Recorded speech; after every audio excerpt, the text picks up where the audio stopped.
es Elizabeth Ojeda, soy docente investigadora del Departamento de Psicología de la Universidad de Nariño, que está ubicada al sur de Colombia, en la frontera con Ecuador. La presentación que traigo esta tarde se denomina La comunicación intergeneracional en la percepción del riesgo volcánico y se trata de ver qué implicaciones tiene esto para la educación comunitaria. Bueno, primero que todo, creo que es importante anotar que este tema de la perspectiva intergeneracional es muy poco estudiado. Creo que he encontrado muchos estudios de percepción del riesgo, pero relacionados con lo intergeneracional son escasos. Creo que por ejemplo era importante, la idea es motivar que podamos realizar más trabajos en este sentido. ¿Cómo entendemos aquí la percepción del riesgo volcánico como un proceso de construcción social intergeneracional y en este caso en la interpretación del fenómeno volcánico? El fenómeno volcánico tiene sus particularidades, sin embargo, considero que también esto puede ser utilizado en otro tipo de riesgos, obviamente realizando la contextualización adecuada. La idea es poder saber cómo esta percepción, como esa construcción de tipo colectivo, está influida por la comunicación intergeneracional, que acá es entendida como la transmisión recíproca de información entre personas de diferentes grupos etarios y sociales. Cuando hacemos estudios generacionales, no es fácil abordar qué es el concepto de generación. Por eso aquí hemos tratado de pararnos desde un autor italiano, que es Pier Paolo Donetti, que nos habla de esa relación entre los grupos de edad con los roles sociales. Es decir, cómo nosotros en la sociedad jugamos a la vez diferentes roles. Podemos ser adultos, podemos ser jóvenes, pero a la vez podemos ser profesores, podemos ser padres, y cómo podemos conjugar estos roles para poder entender cómo se da esta interacción. La percepción del riesgo volcánico puede favorecer las continuidades o los cambios culturales. Justamente cuando hablamos de prevención o de gestión de riesgos, es importante tener en cuenta esto, que tanto en la sociedad reproducimos modelos o también podemos generar transiciones o cambios. Y todo esto nos puede ayudar en los procesos de educación comunitaria para la gestión integral del riesgo volcánico. Bueno, para algunos ejemplos, algunos datos que presento hoy, me baso en una investigación que realizamos en México, pero también he podido constatar esto en mi investigación de muchos años en las inmediaciones de Volcán Galeras, al sur de Colombia. Esta investigación, como les digo, se realizó en un poblado que es cercano al volcán Popocatépetl, en México, que se llama Tetela del Volcán, de aproximadamente 20.000 habitantes, con un riesgo de moderado alto, centro de México, en estados de Puebla, Estado de México, que están como colindantes. Es una población de ascendencia indígena náhuatl, y es muy importante tener en cuenta que tiene una importante tradición de asamblea comunitaria, es decir, que las decisiones se toman de forma colectiva.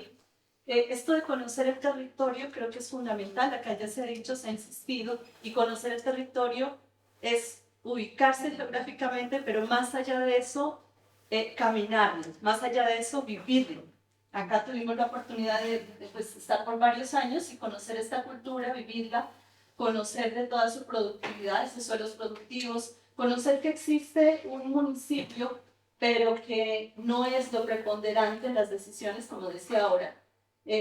Sabemos que en México también toda la cultura que se teje alrededor del tema de la muerte es fundamental, pero también su colorido, sus festividades, en fin, ¿no? Aquí tenemos, por ejemplo, los sayonis, aquí tenemos los chineros. Bueno, los que conocen México creo que saben la importancia, sobre todo en esta zona, que tienen este tipo de personajes, porque representan su historia y también representan sus resistencias. En cuanto a la metodología, algunos elementos para poder comprenderla fue un estudio cualitativo, es decir, que parte de las percepciones de la comunidad, que parte de sus experiencias, basada en un enfoque que se llama interaccionismo simbólico. El interaccionismo simbólico en términos muy generales, dice que las personas actúan sobre las cosas con base en el significado que estos tienen para las personas y ese significado se construye y cambia también en la interacción social. Por eso es importante para este tipo de estudio intergeneracional. Para el trabajo del campo aprovechamos elementos etnográficos, ¿cierto? Como les decía, la observación participante, convivir con la comunidad durante un buen periodo de tiempo, pero también conocer los patrones culturales, los patrones de conducta y los patrones para la conducta, los usos y costumbres de la comunidad. Y bueno, en el análisis aprovechamos varios elementos de la teoría fundamental, realizando varios mapeos para llegar pues, a un gran mapa teórico final. Tuvimos participantes que fuimos escogiendo poco a poco, primero acudiendo a investigadores que habían trabajado durante mucho tiempo en la zona. Ellos nos refirieron personas que nos querían ayudar. Luego, cuando hicimos pues, la presentación de la investigación en el territorio, fuimos conociendo más, empezamos a identificar otros actores clave y luego pues por bola de nieve íbamos llegando a los diferentes sectores. También tuvimos como criterio que fuese un estudio variado, que pudiésemos tener sector salud, sector educativo, también ingresamos en una escuela secundaria, sector de producción, bueno, diferentes sectores comunitarios. Tuvimos varias técnicas, varias reuniones comunitarias, porque como les digo, para ellos la asamblea era importante, aquí más o menos 90 participantes, pero el resto de personas, entre entrevistas individuales, grupos focales, entrevistas grupales, talleres aquí, creo que al bajar la presentación se desconfiguró un poquito, pero es importante saber que trabajamos desde los 12 años, no incluimos niños, esto sería una recomendación para otras investigaciones, pero sí hasta adultos mayores pudimos trabajar. Y en todo, digamos que las preguntas de investigación y también el análisis lo hicimos con base en este esquema. ¿Sí? Cómo ir combinando el grupo etario con el rol social, y ahora lo vamos a ver un poquito más. Entonces, solamente para mostrar ejemplos, pues por el tiempo de algunos resultados, voy a presentar algunos textos de la comunidad que nos hablan de esas categorías asociadas a la percepción del riesgo y a la comunicación intergeneracional. Tenemos aquí tres grandes categorías. Miren y nótese aquí cómo entendemos la percepción del riesgo, ¿no? Insisto en que no la vemos como un fenómeno meramente individual, sino que conjuga aspectos individuales y colectivos. Es más, cómo aspectos políticos, económicos, culturales se conjugan. La gente hace lectura de todos estos elementos para poder configurar la percepción del riesgo. Y la percepción del riesgo es compleja. Cuando a mí me dicen es que esta comunidad no tiene percepción del riesgo, yo digo, no es que no tenga, ¿cierto? Sino que hay que comprender cuál es su percepción del riesgo, porque cuando uno dice, hay temores, hay miedos, sí, sí lo encontramos. O sea, es natural en el ser humano sentirlo, pero hay otros factores que a veces pesan más. Se hace un análisis costo-beneficio, por ejemplo, de la información. Y estos aspectos, como por ejemplo este de la memoria colectiva, tiene un peso grandísimo. En el caso de los volcanes, por ejemplo, antes de la reactivación del 94, teníamos un volcán visto como un paisaje, como un referente muy importante. El coloso, le dicen ellos allá, Don Goyo o Gregorio Popocatépetl, bueno, tiene muchos nombres, por toda el agua que les provee, por la productividad de sus suelos, etcétera. Es un referente fundamental, turístico, en fin. Entonces, ¿qué hacen? Desde muy chiquitos, los papás o en paseos comunitarios empiezan a llevar a los niños, a las niñas, a conocer el volcán, ¿cierto? A hacer los rituales del volcán. Eso tiene un peso grandísimo en el aprendizaje de las personas. Entonces dice, nuestros antepasados, nuestros padres de generación en generación nos han venido transmitiendo no tener temor porque aquí nunca ha hecho daños. De ese lado no tenían registro de daños, del lado de Puebla, por ejemplo, sí. ¿Ya? Entonces ellos decían, no, es que aquí nunca nos hace daño. Eso va generando creencias y la idea es entender eso. Entonces, por ejemplo, esto lo decía un líder comunitario que a la vez es adulto mayor. Miren que aquí es donde empezamos a conjugar los roles etarios con los roles sociales, ¿no? Como les decía yo. Ahora, ¿qué pasa después del 94? Pues en los últimos años se ha intensificado, como ustedes saben, en el monitoreo de los volcanes. Pues la ciencia ha avanzado mucho, la tecnología, etcétera. Los medios de comunicación se han preocupado más, pues también aún llegan a diferentes sectores. ¿Qué pasa?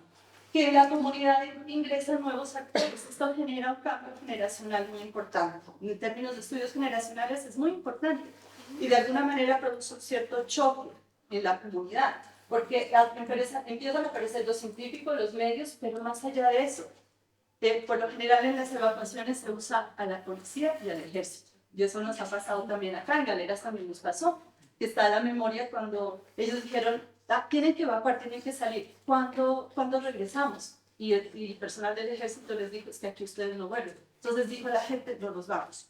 ¿Sí? La manera que nos hacen las cosas. Entonces se generan tensiones en la percepción del volcán que ya no se ve solamente como beneficio, sino que se ve también en esa tensión como beneficio y amenaza. Pero a la larga, digamos que como hay las alertas, no pasa nada, eso genera, ese es el problema, ¿cierto? Habituación. O sea, que el volcán, sus fumarolas, que esto la gente se habitúa y bueno, se empieza a dar este fenómeno. Pero es bien importante como ese cambio. En el estudio, incluso aquí se define otra generación. Decíamos una generación pre-reactivación y tenemos luego una generación post-reactivación, ¿no? Y no es que sea cada 12 años la generación o la X y Z, no, es otro tipo, digamos, de estudio donde nosotros podemos ver cómo en el mismo escenario local diferentes aspectos generales de la sociedad empiezan a tener un impacto. Otro elemento son las creencias y prácticas comunitarias. Esto se ha generado pues, a partir de esa memoria colectiva y de las explicaciones que la gente se da ante un fenómeno. Entonces, por ejemplo, aquí dice un adulto mayor, son ombligos de la tierra, los volcanes, ustedes lo saben, tienen que respirar. Esa es la explicación que ellos han dado y es muy importante. ¿Por qué subrayo aquí este término un tiempero? Porque hay un personaje que se llama así, tiempero, granicero, que es una persona que sobrevivió a un rayo o que sobrevivió a una enfermedad potencialmente mortal. Y luego es reconocido por la comunidad por tener una comunicación en sueños con el volcán.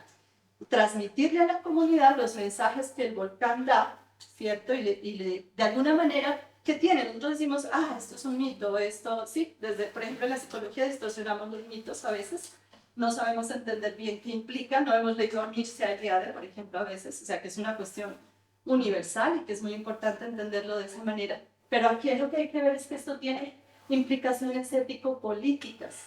Ya la gente asocia, por ejemplo, cuando más corrupción ha habido, cuando llega el narcotráfico, empiezan a generarse creencias sobre el volcán, o hace explicaciones sobre la revolución, etc.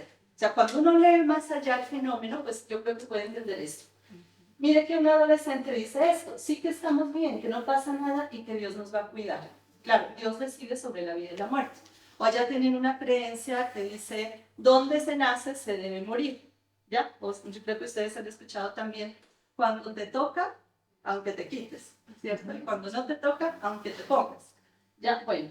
Y aquí miren los relatos de cómo en las prácticas, también esos rituales donde les llevan comida, tequila, pues refuerzan muchísimo también las creencias. Bueno. Las leyendas son otra forma, son narraciones donde se condensa también esa relación con el volcán. Por ejemplo, aquí se narra una competencia entre cerros, ganó el Popocatépetl y por eso el Popocatépetl se volvió volcán. O sea, fue más importante porque ganó una competencia. O creo que esta la conocemos, la del guerrero azteca, ¿cierto? Y así, digamos que en los volcanes es muy prolífico en este tipo de leyendas. Bueno, entonces son ejemplos, como les decía, hay mucha información al respecto, pero creo que lo que tenemos que reflexionar. Entonces, ¿cuáles son las implicaciones que esto puede tener para la educación comunitaria? Entonces, los cambios en la sociedad generan tensiones, lo que pasó, como les decía, cuando llegan los científicos, el ejército, etc. Esas tensiones yo creo que debemos comprenderlas en profundidad, ¿cierto? Porque esas tensiones afectan las relaciones y afectan la comunicación intergeneracional. Acá se empezó a ver un conflicto entre lo que los adultos mayores pensaban y decían, respeten nuestra cultura, respeten nuestras creencias, y ya los más jóvenes que empezaban a decir, creo o no creo en esto, ¿cierto? Y entonces había tensiones familiares, por ejemplo, donde un grupo etario donde más conflicto se pudo visualizar fue en los adultos. Curiosamente, la colega sabe que por lo general decimos que el conflicto está en la adolescencia, ¿no? Y no, acá lo que encontramos más conflicto en la etapa adulta. O sea, no sabían para dónde, ¿no? ¿Qué hacemos? O sea, respeto a mi papá, lo que me dice, no, pero qué susto, y mi papá se queda, no quiere evacuar, se queda solo, le va a pasar algo. O sea, eso genera muchos conflictos. Bueno, entonces, pero además de fondo hay un conflicto entre ciencia y saber popular, y esto nos interesa muchísimo, y lo vemos permanentemente, porque hay una relación ahí también de saber-poder, y pues los científicos decimos que tenemos la razón, pero no nos damos cuenta que este aprendizaje popular es muy fuerte, por los escenarios donde se transmite, por la forma como se transmite, por las figuras que transmiten ese aprendizaje. No es lo mismo que uno llegue de la noche a la mañana, ¿sí?, a que sea la mamá, el papá, el abuelo el que le está transmitiendo una información, ¿ya? Entonces ahí es donde tenemos que tener cuidado. Benjamin Ruckman, imagínense, es un clasicazo que me encanta de la construcción social de la realidad, dice que tenemos que dar paso a universos simbólicos alternativos, ¿ya? ¿Qué es un universo simbólico? La ciencia, un cuerpo de conocimientos estructurados, la religión, etc. Entonces, ¿qué pasa hoy en día? Claro, hemos perdido muchos referentes en la sociedad y por eso estamos en conflicto en muchos temas, la crianza, por ejemplo, ¿ya? Pero necesitamos es construir referentes alternativos. Entonces necesitamos es una legitimación de conocimientos. En lugar de invalidar los saberes, necesitamos mutuamente validar. Entonces, ¿qué se recomienda? Involucrar a todos los grupos etarios, ¿sí? Reconocer el legado de las personas mayores. Hay muchos estudios que nos hablan de esto. Pero a la vez superar la mirada de los niños y jóvenes como actores pasivos, ¿sí? Y hacer encuentros intergeneracionales, diálogos intergeneracionales, sería una estrategia, no solo un principio, sino también una estrategia supremamente importante para poder trabajar una educación comunitaria más efectiva. Valorar e incorporar la memoria colectiva, los saberes y las prácticas populares. Ver los escenarios o mirar y comprender los escenarios de socialización primaria y secundaria. Les recomiendo nuevamente profundizar a Benjamin Ruckman, que son los que creo que mejor trabajan este tema. La socialización primaria de los primeros años de vida, pero luego también cómo eso se transfiere a otros escenarios como el educativo, el laboral, el comunitario, en fin. Y construir escenarios de educación cercanos a la cultura comunitaria. Wilson Strauss nos dice que hay que reconectarnos con nuestro territorio. Parece que perdimos esa conexión con la naturaleza hoy en día, ¿no? Y estas culturas la tienen, o sea, ¿por qué no trabajamos desde ahí más bien? Desde esa reconexión con la naturaleza. Y un ámbito educativo que sea muy cercano y que haya un reconocimiento del otro. Hemos visto cómo en esos escenarios a veces carecen de, digamos, de afectividad, ¿no? Llegamos a transmitir una ciencia fría que no significa nada para la gente. ¿Por qué no? Hemos tenido buenas experiencias, luego continuando con algunos trabajos de maestría, otros de doctorado allá, por ejemplo, con las brigadas estudiantiles, pero invitando, por ejemplo, a estos tiemperos, ¿sí?, a los mayores de la comunidad, a los padres de familia, ¿no? Entonces creo que hay muchas formas de ahí creativamente y el trabajo ahí es de todos, es interdisciplinar. Bueno, entonces articular la cultura local en clave de comunicación intergeneracional. A partir de una lectura profunda y reflexiva, ¿no? Estoy de acuerdo, un diagnóstico, una evaluación, pero no solo cuantitativa, sí cuantitativa, pero también cualitativa. La potencia de la memoria colectiva y los saberes y prácticas no puede ser ignorada. Yo insisto mucho en esto. Es que cuando se ignora es como que más sale, ¿sí? La gente se resiste más. Ahorita justamente empezamos un nuevo estudio del movimiento social del territorio, por la dignidad del territorio galeras, para ver cómo ha sido ese proceso de resistencia comunitaria para el cuidado de la vida. Entonces, entender un poco más qué ha pasado ahí. Entonces, los mayores, los más jóvenes, pueden ayudar a recrear la cultura y las estrategias tienen que ser significativas para todos estos grupos. Finalmente, construir escenarios cercanos a la cultura comunitaria para dinamizar y gestionar esos conflictos, saber poder y generar mayor confianza. Esto tiene que ser muy genuino y muy sincero, ¿sí? Que realmente nos involucremos con la comunidad para tener eficacia en estos procesos de gestión del riesgo. O sea, no es usufructuar de la cultura, pienso yo, sino más bien cómo hacemos diálogos, ¿no? Reales, diálogos que nos permitan entendernos mutuamente. Entonces, se necesita una construcción participativa. Las diferentes normas, vimos desde el marco de Sendai, el 1523, etc., nos hablan de participación. Y hasta ahora la gente sigue reclamando que no hay participación. ¿Cómo lo hacemos? Pues trabajemos en eso, que creo que es muy importante. Articular saberes, conocimientos, prácticas intergeneracionales. Y yo digo, diálogos interdisciplinares, qué bueno este tipo de escenarios. De hecho, gracias a todos los organizadores, a la universidad, al doctor Omar Darío, etcétera, porque creo que son escenarios clave para conocernos, poder, creo que interactuar. Y también lo transdisciplinar. El compañero de Centroamérica ahora nos hablaba justamente del arte, por ejemplo. ¿Sí? O sea, la ciencia dialoga con el arte, la literatura, esa es la transdisciplina. Yo sí creo que tenemos que avanzar hacia la transdisciplina. Entonces, bueno, eso por ahora, muchas gracias.